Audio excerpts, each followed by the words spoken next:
السلام علیکم ورحمۃ اللہ وبرکاتہ۔ آج کل لوگوں کے دلوں میں سکون نہیں ہے، اور سکون حاصل کرنے کے لیے لوگ کیا کرتے ہیں؟ کوئی گھومنے جاتا ہے، کوئی ڈانس کرتا ہے، کوئی میوزک سنتا ہے۔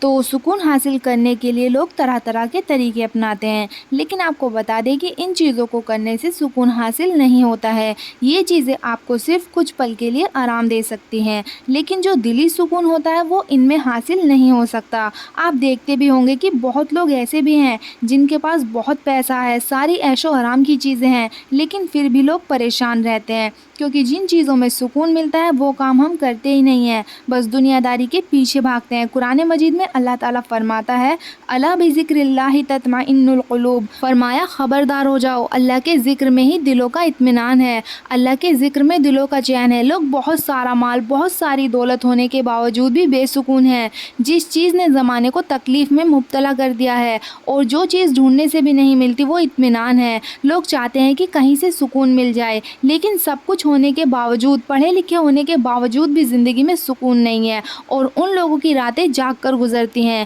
دن آزمائش میں گزر جاتا ہے، اور سکون کی تلاش میں کبھی دوستوں کے پاس جا کر بیٹھ جاتے ہیں تو کبھی تنہائی میں جا کر بیٹھ جاتے ہیں، لیکن پھر بھی سکون حاصل نہیں ہوتا ہے، کیونکہ ہم اللہ کا ذکر نہیں کرتے۔ تو ہمیں اطمینان، سکون کیسے حاصل ہوگا، جبکہ اللہ تعالیٰ نے واضح طور پر فرما دیا ہے، الذین آمنوا وتطمئن قلوبهم بذکر اللہ، الا بذکر اللہ تطمئن القلوب، الذین آمنوا وعملوا الصالحات طوبی لهم وحسن مآب۔ یعنی جو لوگ ایمان لاتے اور جن کے دل اللہ کی یاد سے آرام پاتے ہیں ان کو، اور سن رکھو کہ اللہ کی یاد سے دل آرام پاتے ہیں۔ جو لوگ ایمان لائے اور عمل نیک کیے ان کے لیے خوشحالی اور عمدہ ٹھکانہ ہے۔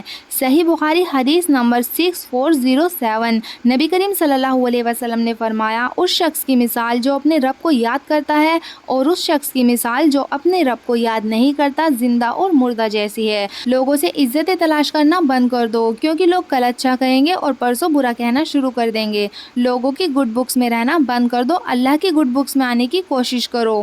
اپنی روحانی زندگی آباد کرو، نماز پڑھو، اور دنیا سے چھپ کر، تنہا ہو کر اپنے آنسو اپنے رب کی بارگاہ میں پیش کرو۔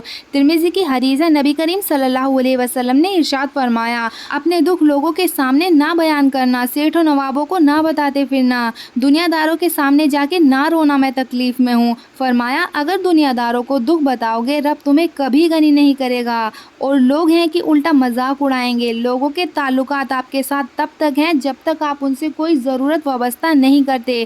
کریم محبوب فرمانے لگے، بندوں کے سامنے دکھ نہ بیان کرنا، اللہ تجھے کبھی غنی نہیں کرے گا، اس لیے تو اپنے دکھ صرف اپنے رب کو بتا، تو دعائیں مانگ، تو اس کی بارگاہ میں حاضر ہو، تو اس کے حضور عرض کر۔ فرمایا، اپنے دکھ اپنے رب کو بتا، وہ جلدی کرے یا دیر سے کرے، تجھے ساری دنیا سے بے نیاز کر دے گا، تجھے کسی کا محتاج نہیں رہنے دے گا۔ تو سکون اللہ کے ذکر میں ہے، لیکن ہم کیا سوچتے ہیں کہ بہت سارا پیسہ کما لیں گے تو ہماری زندگی سکون سے بھر جائے گی، عالیشان گھر ہوگا تو ہمیں سکون مل جائے گا، دنیا کے سارے عیش و آرام ہمارے پاس ہوں گے تو ہم چین کی زندگی جئیں گے۔ لیکن یہ بات یاد رکھیں، دنیا میں ایسے لوگ بھی ہیں جن کے پاس بہت ساری نعمتیں ہیں، عیش و آرام کی ساری چیزیں ہیں، بہت سارا پیسہ ہے، لیکن پھر بھی ان کی زندگی میں سکون نہیں ہے۔ اور سکون کیوں نہیں ہے؟ کیونکہ جس چیز میں سکون ہے وہ کام وہ لوگ کرتے ہی نہیں ہیں، اللہ سے دور ہیں، نماز نہیں پڑھتے، اللہ کو یاد نہیں کرتے، جس نے ہمیں بنایا ہے اسی کو بھولے بیٹھے ہیں، صرف دنیا داری میں لگے ہوئے ہیں۔ جب ہم کوئی سامان خریدتے ہیں تو اس کے ساتھ ایک کتاب آتی ہے، تو اس کتاب میں اس سامان سے ریلیٹڈ ساری چیزیں لکھی رہتی ہیں۔ مجھے اور آپ کو کس نے بنایا ہے؟ اللہ تعالیٰ نے بنایا ہے، وہ خالق ہے۔ سکون کدھر ہے؟ اللہ بتائے گا۔ اللہ نے قرآن میں بتا دیا ہے، الا بذکر اللہ تطمئن القلوب، بے شک اللہ کے ذکر میں دلوں کا چین ہے۔ چین، سکون یہی ہے، بھاگتے رہو جدھر بھاگنا ہے، لیکن سکون یہی ملے گا۔ کہیں بھی ڈھونڈ کر آ جاؤ گے لیکن سکون نہیں ملے گا۔ سکون صرف اور صرف اللہ کے ذکر میں ہے، اللہ کی یاد میں ہے۔